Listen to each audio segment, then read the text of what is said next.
talking tonight, I'm going to learn the most, and I need to apply this to my life as well. And so when I say share, it's like something I've learned, something that I need to apply to my life that I'm hoping I'm going to be able to share with you guys, teach with you guys, and show you guys how you need to apply it as well. And so we're going to be in Matthew chapter 20, verses 17 through 28. It's in page 481 of those Bibles that you pick up from the cart, by the way. So, before we get started here, number 8, who here is really good at math? We got some people who are good at math. Okay, great. What if we were having a contest? Say for money. Say like $100? Would that excite you guys? You guys want to win that? What if I can say for those who weren't that good at math, everybody gets to pick 2 people they know to help them. And so you can win. Like seriously. Okay, so get those people in your mind.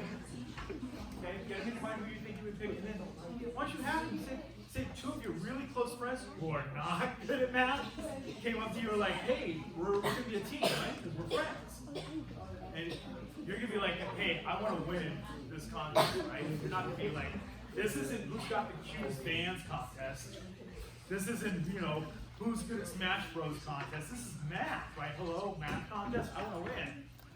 And so this is kind of similar to what happens today in the message. Not really the same, but similar. So just keep that in mind. And so, what's up? Let me hear. Who's me? I need a volunteer in the front here. That if somebody says something I need to hear, let me know because I don't hear it. Okay? Great, you can do that? Yeah. Awesome. All right, guys. So if you're at the chapter and verse there, 20, starting at verse 17, I'm going to read through here. And Jesus was going up to Jerusalem, and he took the 12 disciples aside, and on the way he said to them, see, we are going to Jerusalem, and the Son of Man will be delivered over to the chief priests and scribes, and they will condemn him to death, and deliver him over to the Gentiles to be mocked, flogged, and crucified, and he will be raised on the 3rd day. Then the mother of the sons of Zebedee came up to him with her sons, and kneeling before him, she asked him for something. And he said to her, what do you want? She said to him, say that these 2 sons of mine are to sit one at your right hand and one at your left in your kingdom. And Jesus answered, you don't know what you're asking. Are you able to drink the cup that I'm to drink? And they said to him, we are able. And he said to them, you will drink my cup, but to sit at my right hand and my left hand is not mine to grant, but for those for whom it has been prepared by my Father. And when the 10 heard it, they were indignant at the 2 brothers. But Jesus called them to him and said, you know that the rulers of the Gentiles lord it over them, and their great ones exercise great authority over them. It shall not be so among you, but whoever will be great among you must be your servant, and whoever will be first among you must be your slave. Even as the Son of Man came not to be served, but to serve, and to give his life as a ransom for many. So let's start looking over the first few verses there, guys. Verse 17 and 19. So Jesus was going up to Jerusalem, and obviously his disciples are with him. They're walking to Jerusalem, and he pulls them aside and says, hey, we're going up to Jerusalem. And the Son of Man, who is Jesus, will be delivered to the chief priests and scribes, and they will condemn him to death, and deliver him over to the Gentiles to be mocked, flogged, and crucified, and he will be raised on the 3rd day. And what struck me is not that he says this. He actually said this a few chapters earlier. He said this back in Matthew 16. He kind of says this to get hey, I'm going to Jerusalem to die. But it's kind of, there's nobody's confused in their reaction. Nobody's sad. Nobody's like, wow, Jesus is going away. Peter, which is funny, if you guys knew from a few chapters earlier, Peter, when Jesus first said this the first time, Peter pulled Jesus aside and said, no, Lord, this should not be. You're not going to go die. And then Jesus literally said, get behind thee, Satan, to Peter. Okay, so Peter this time, he's probably like, whoa, I ain't going to say anything. You guys can go ahead and have this one. I'm just going to hang back.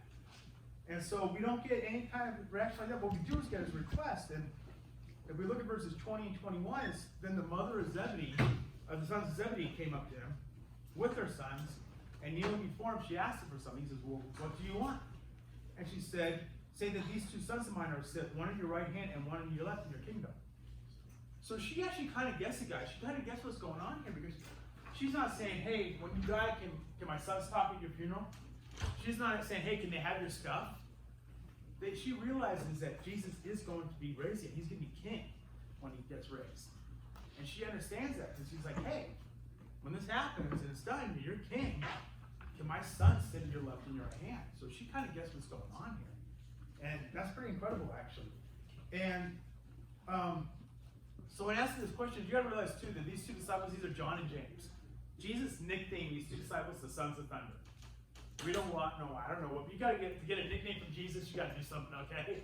And John, one of the brothers, Jesus actually said, it was said that it was his favorite disciple. Okay, so I'm sorry, it was described as the disciple that Jesus loved. Okay? So it was like really set apart. So these are some pretty big disciples. These guys are really like captains of the team to the degree. When Jesus went up to the mountain to be transfigured, that was just a few chapters ago, guys, it was John, James, and Peter. So these guys are really prominent. They're not just the disciples that we don't know, you know, or we forget about, that we can't remember.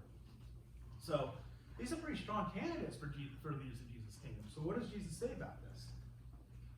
And so he answers them. He says, you don't know what you're asking. And are you able to drink the cup that I'm to drink?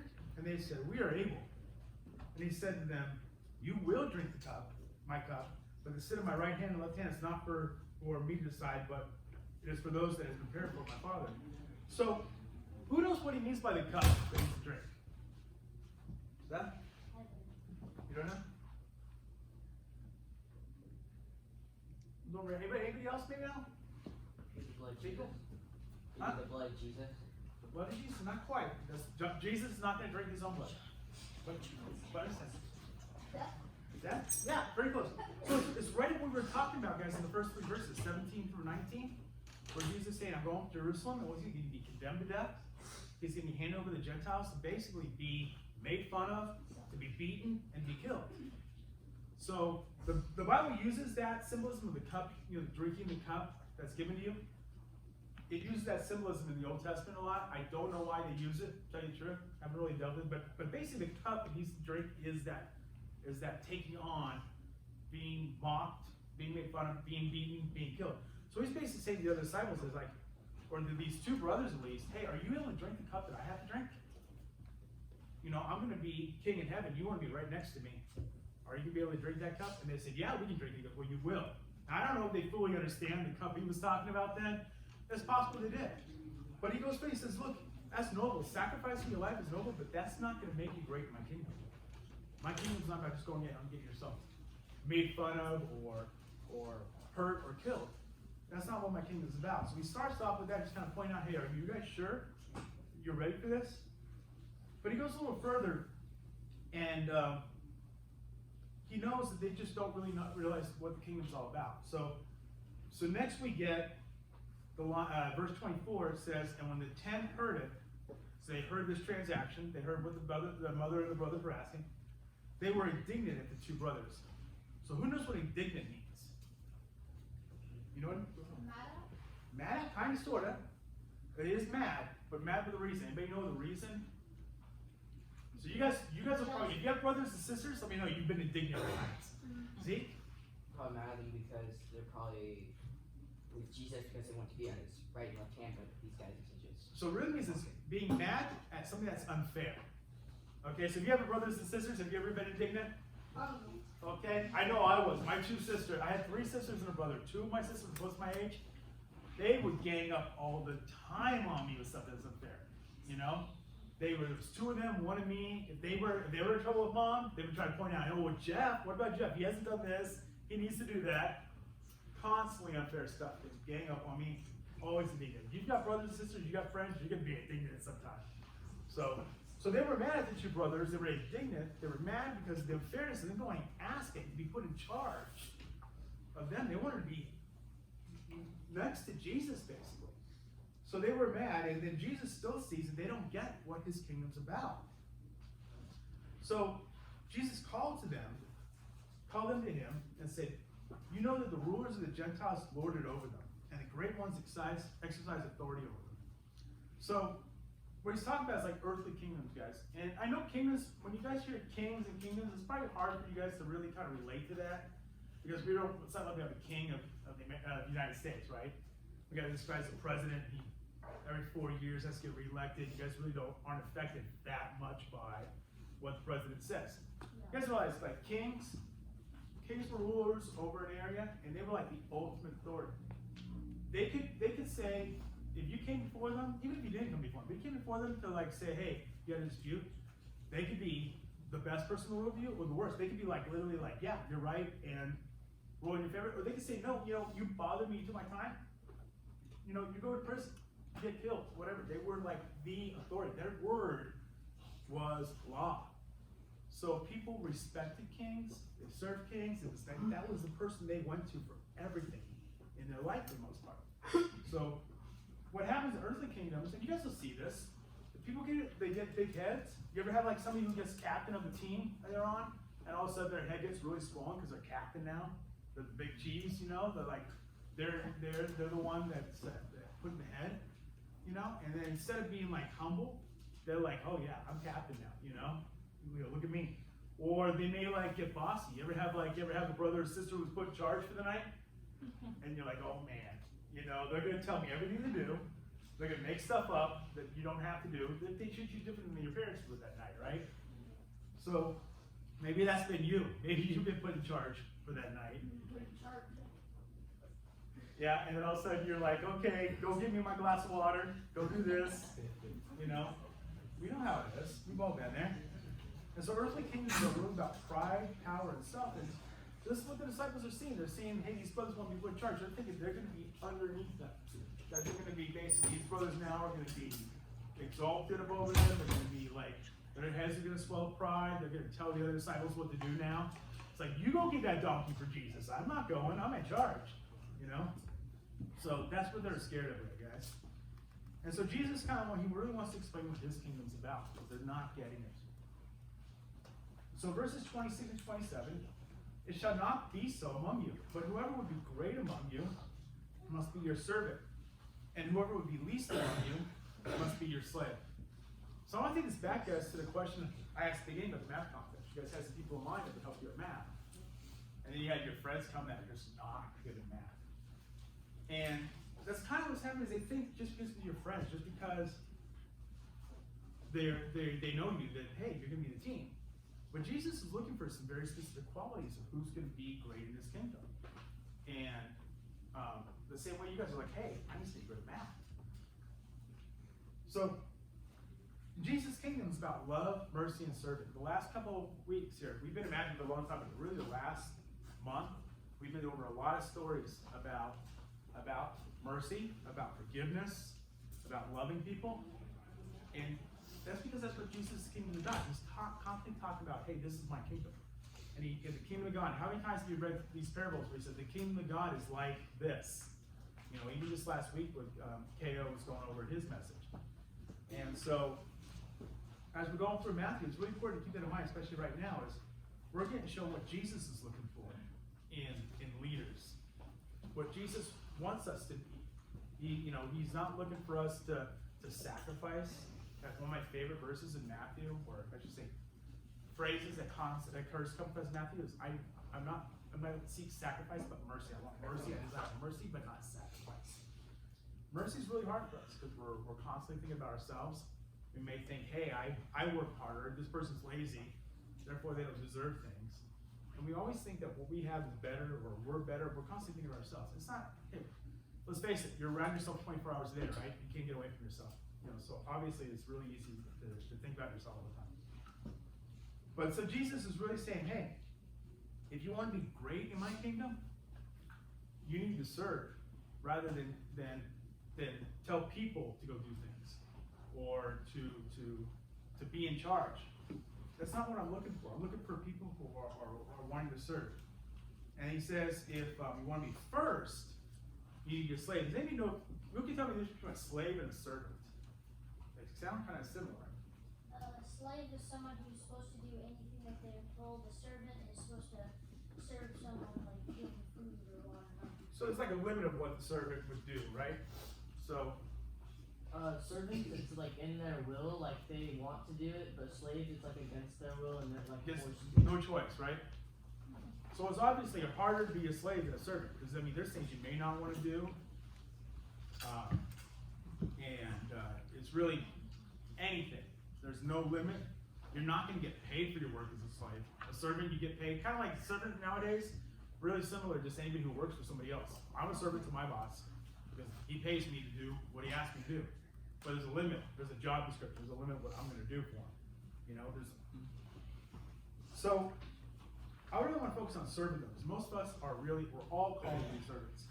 In fact, in the last verse here, we're going to go over is verse 28, where it says, even as the Son of Man came not to be served, but to serve, and to give his life as a ransom for many. So the beginning part of that, who knows the Son of Man? Who's the Son of Man? Jesus, exactly. Jesus is the Son of Man. All right? So who is Jesus, though? I'm sorry? Son of God. And also, see? He's the Father. He's what? God himself. He's God himself, exactly, right?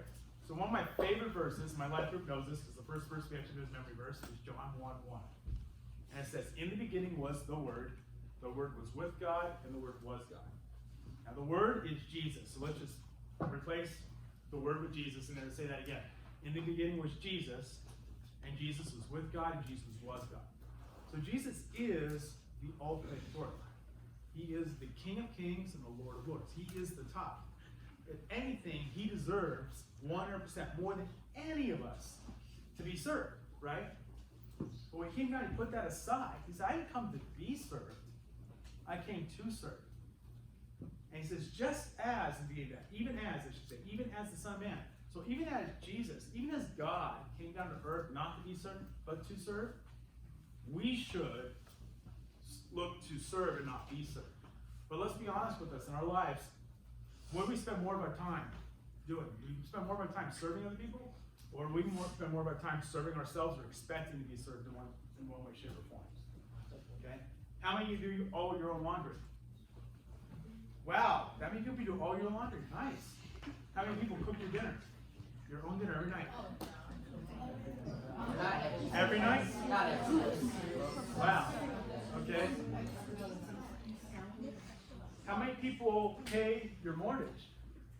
In other words, your house, your rent, how many pay for the roof over your head, basically? How many pay for all your own clothes? All your clothes you're wearing right now, about 4 gifts. There's a lot of ways we're served by our parents, guys. I'm the only one with my hand up because I pay for all that stuff myself. My mom doesn't make money. So, how many people at school even? How many people read the book ahead of time, know all the stuff they need to learn, don't need a teacher to teach them it all? Yeah, right. Kind of isn't. You still need a teacher. How many of you guys don't even coach at all? Don't even coach on your team? You're doing fine with that coach? Yeah. So, there's a lot of people who serve you guys day to day. And that's just in our... But there's a lot of people who serve us day to day. And we take that for granted. We don't think about that. And we're getting served a lot. So, I want to talk about a couple things. I want to talk about what this serving look like. So, how about examples of how Jesus served people? Anybody have examples for me of how Jesus served? He healed them. He healed them, yeah. He washed people's feet. Washed people's feet. He washed his disciples' feet. Anybody else have examples? Well, He died for our sins. I'm sorry? He He died for our sins. Died for our sins. Big one. He Z. gave us a great gift. The Holy Spirit. His gift, what was that? Holy Spirit. Holy Spirit. Holy Spirit, yes, the helper. Yeah. So, it's really important that there's a lot of ways Jesus served people. And you know what? He never, ever turned anybody away. He never was like, oh man, no, you're a leper? No, get away. You know, today would be like coronavirus? Get away from me. All right? No. He didn't separate people because of disease. He didn't separate himself from people who were maybe dirty beggars, you know, things of that nature. And you gotta realize too, back in that day, people really believed if you were not perfect, if you had some kind of disease or some kind of condition like multiple sclerosis, something like that made you weak or crippled, it was about that was the way because you sinned, because your sin was on you, and your sin caused that. So a lot of people, especially Jewish people, would distance themselves. He didn't distance himself from anybody. In fact, the more hurt, the more broken, the more depressed, the more injured you were, it seemed the more he would help. And so it's really important to see the examples of how Jesus saved and served us. And then to give us life for the ransom, like Zeke said, died for our sins, or actually Will. Will said he like died for our sins. That's like the ultimate service to us. That God loved us so much that before we were even born, but already knowing what we would do, already knowing the sins we were going to commit, already knowing how we would rebel against him at times, he came down away from heaven, the perfect place, guys. Away from heaven, put aside all his power. He could just like anything he wanted, like spoken would have been.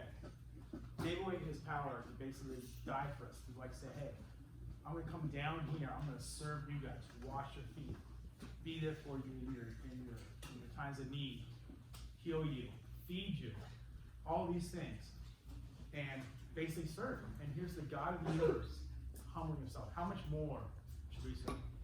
So let's see what does serving look like for us, guys. Anybody have any examples of how they can serve? Help at a homeless shelter. Anybody else? Serving like that, Zeke? Do what your parents tell you. Do what your parents tell you when they tell you. Exactly. Maybe even before they tell you. Yes. I'm sorry? Yeah, exactly. Do you work programs like iHeart Fresno? iHeart Fresno is a great chance to serve. What about if you have brothers and sisters helping them out? All right. That's what serving looks like too. Ashley, something else? Oh, okay, you're stretching. All right. Like Zeke said, helping out your parents. You know what your parents want a lot of times. You don't make them come get you, especially you guys. I know. Just putting out the trash, the easiest chore in the world, and it would take me forever to do it. I don't know how many times I've been told. All right. What about at school, guys? You see people who may not have a lot of friends, who are sitting by themselves. Does serving look like going and being a friend for them, helping them out? There's a lot of ways that you can serve. You can serve all the time. And I'll ask you one more thing: is how do you serve God? Have you ever thought about that? God has everything He wants. He's complete, needs nothing. So how do you serve? Serve something who has everything. Don't ignore him. I'm sorry? Don't ignore him. Do what? Don't ignore Him. Passion? Worship. A big way we miss, guys, is how we serve God too, is serving other people. See, God has given us so much. He's given us His love, His mercy. He's given us a lot of blessing. Let that overflow from you. Have you been forgiven? Like we just read, I know we went over in here, but a few weeks ago about the merciful servant, the unmerciful servant, where he was forgiven a big debt. Yes, we did talk about it. I remember KO going over it. Somebody's forgiven a lot, and then they went out and found a slave who owed them a little bit, and they went right after them. It's like, you owe me. I'm going to put you in prison until you can pay me. But remember, as you've had mercy on you, as you've been forgiven, you need to forgive and have mercy on others. As you've been loved, love others. So that's how we serve. Is serve God. Somebody who has everything, we serve Him by serving people who don't have everything and recognize Him. So, I want to invite the band back up first. I'm going to pray. Thank you guys for letting me share. I really appreciate it. It was really fun.